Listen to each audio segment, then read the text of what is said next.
Grammy Award-winning writer Sebastian Kole, Hollywood Kole in the building. You know what I'm saying, man? Come on in. Come on in. Who I am is irrelevant. You about to spit is going to be destroyed.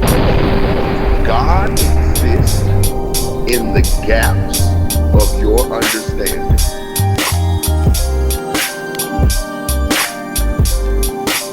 Powerful. The more you understand, the smaller your God becomes. Facts.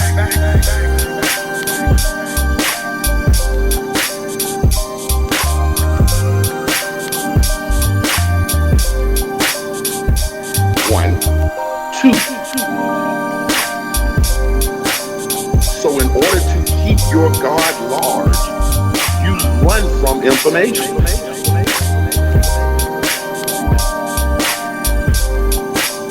That offends you because it makes your God small. If I teach you about evolution, it offends you because it makes your God small. God gets smaller. God is a block to information. It is detrimental to a people who need power in the world to reject the facts of the world. The only applicable knowledge is true knowledge. I need to know a thing so that I can manipulate things in this world. Man, powerful right there, brother. That's deep right there, brother. My job is to master this physical world. I want to be successful here in this life.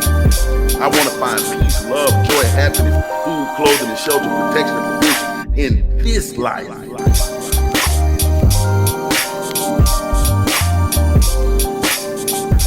You hope that a God exists. You do not know that.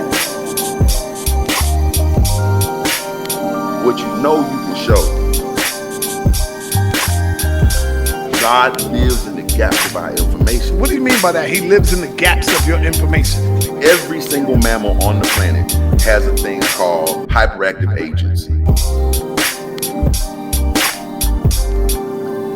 In other words, when I hear something in the bush, I think it's someone in the bush. The bush wasn't alive. The bush wasn't talking to us. It was wind going through the bush. Now I can understand that. The moment that I understand what's in the bush, it's not the spirit. It's not the ghost. It's not the gods or the goblins or the humans. It's the wind. Now I understand that wind is a particulate matter.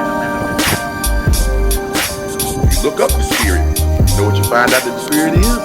What? Wind. There you go. Yeah. Did God spring up from nothing? How did he do that? You got the same problem.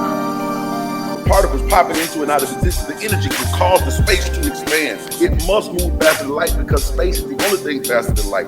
As that expanded, light then broke out in a unified force of a strong force, weak force, electromagnetism, and gravity. In the first 1 billionth of a billionth of a second, gravity broke off from the strong, weak, and electromagnetic force, leaving the strong electromagnetic force. As the strong force broke off, just leaving the weak forces, you started to get heat. Of course, you could still not see light. As the weak force broke off, now I got all 4 of the separate forces that would start to create quarks, neutrinos, things of that nature. Continued to expand. Then gravity took back over, put those neutrinos and quarks together to start to make protons, neutrons, and electrons. As gravity continued to form, they brought the protons and neutrons and electrons together to start making the first atom. But this would have taken 500,000 years. As gravity continued to push things together, you start to get hydrogen bumping into other hydrogen, creating a fusion. This is what made stars. As the fusion continued to put those hydrogen atoms together, you got the heavier elements. As the heavier elements continue to be built in stars, you got all the way up to iron. Iron fell down into the middle of the star, causing the star to expand. This is where we get planets from. But you don't want to know that. Because you can ask me a PhD level science question and I got to be able to answer it like that.